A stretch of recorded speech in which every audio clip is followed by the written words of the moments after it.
Yeah, I bet you thought this is going to be about anime, right? It's going to be about Uzaki-chan or something, but no, no, no. This is actually about real people. The mental illness that the Anglosphere is suffering right now is astonishing. They are incapable of differentiating between fact and fiction. And it happened with art, it happened with drawings, but now it's going all the way up to real people and actors.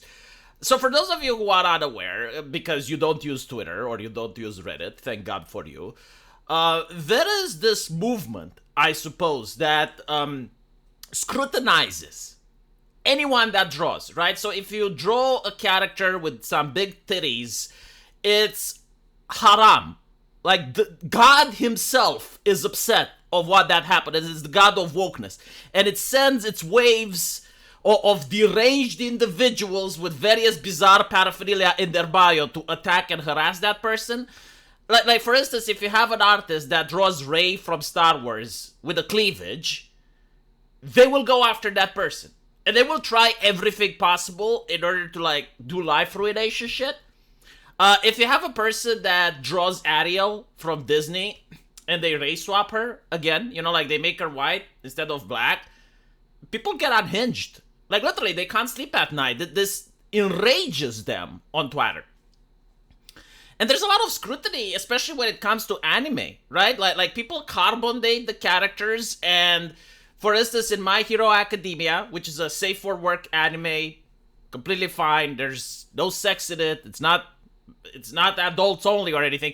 They had an episode where in the high school they had a beauty competition, and one of the characters had a dress that had cleavage. Like, literally, that's it. In fact, I have seen stuff when I was in high school with my colleagues where even more problematic clothing. But again, like, people on Twitter, incredibly unhinged, they try to get that anime canceled due to that scene, right?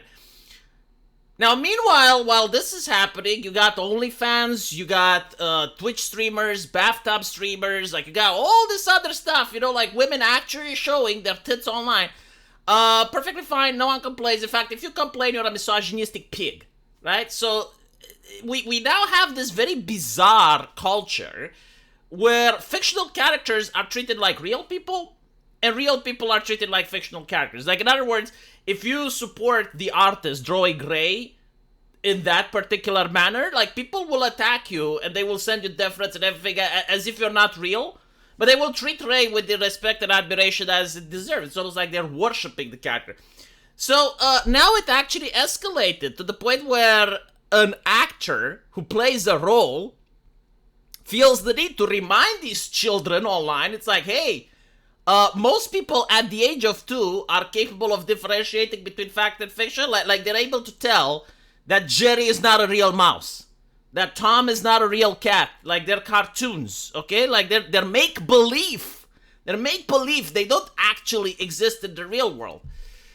And he goes on and he says that I've noticed a few queries and private messages about my role in Mad Max Furiosa, particularly regarding a scene with young Furiosa.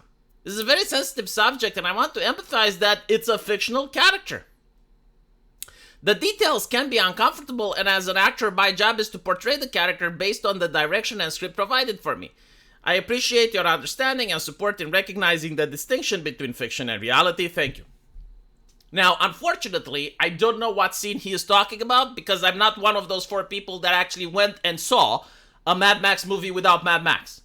So I actually do not know what that scene is.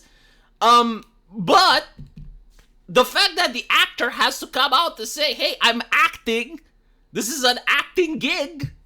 Like, if you have a problem, take it with the screenwriter. You know, if you have a problem, take it with the director. I'm acting, I'm pretending, it's play pretend, I'm pretending a part. I don't even know, like, what that scene could have been. Is it worse than Game of Thrones? Like, in season 1 in Game of Thrones, Daenerys Stormborn is underage, canonically, right? And she gets married through an arranged marriage with Khal Drogo.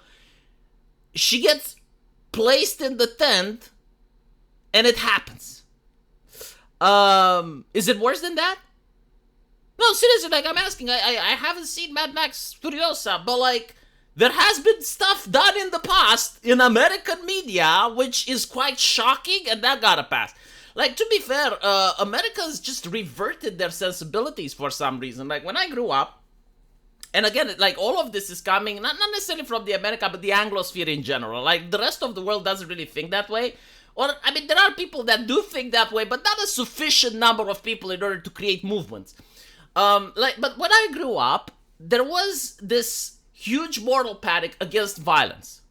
So, like, sexuality was fine. Like, if you pick up a X-Men comics from the 90s, I mean, all of the ladies there had big tits, fat asses, and wore skin-tight suits. Right? Some of them were in high school, I think, like in X-Men, right? Like the Charles Xavier School of Mutants and shit.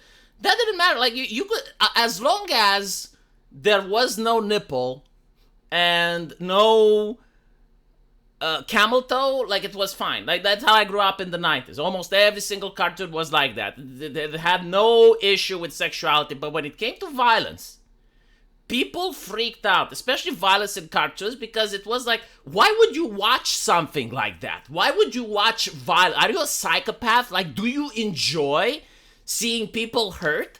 Why are you watching this?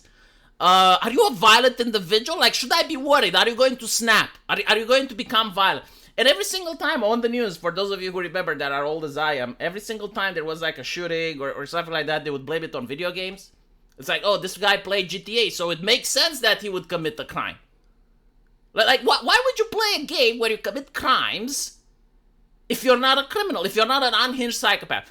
Now it's literally the opposite. Now it's like, oh, you must be a rapist because you like the male gaze. Like, you're playing video games that have lewd content in them, so you must be unhinged. You know, you like big fat tits in video games, so you're objectifying women. You must be misogynistic.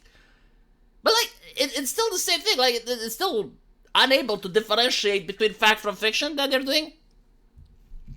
It's very bizarre. Very puritanical as well. It's like treating fiction as a Rorschach test. It's basically, right? I keep giving the example of Half-Life. I love giving the example of Half-Life. For those of you who played it, literally in the first level, you get to choose whether or not you kill the NPC, the police officer, sorry, the security guard. And if you kill the security guard, you get access to his gun. Because at that point, you don't have any ranged weapons. You just have a crowbar. So if you kill him, you get access to his gun, and the game doesn't punish you in any way. In fact, the game rewards you for doing that, because now you get a weapon. And there are people that are dicks, and they genuinely kill the security guard, but like in real life, they're very nice people, right? They don't, I mean, I know some doctors that played the game when they were kids, because I grew up with them, and they did that, and they're nice people. And there are other people that are very nice to the security guard, and they're assholes in real life. Like the way people behave in fictional environments doesn't reflect who they are in real life. And again, you need actors to come out and basically just say, no, I'm playing a role. It's acting, okay? If anything, and even then, like, if you're upset with the scene, you should take it with the screenwriter. Like, he's the one that wrote it. God. Let me know what you guys think, though, and as usual, I will see you in the comment section. Take care.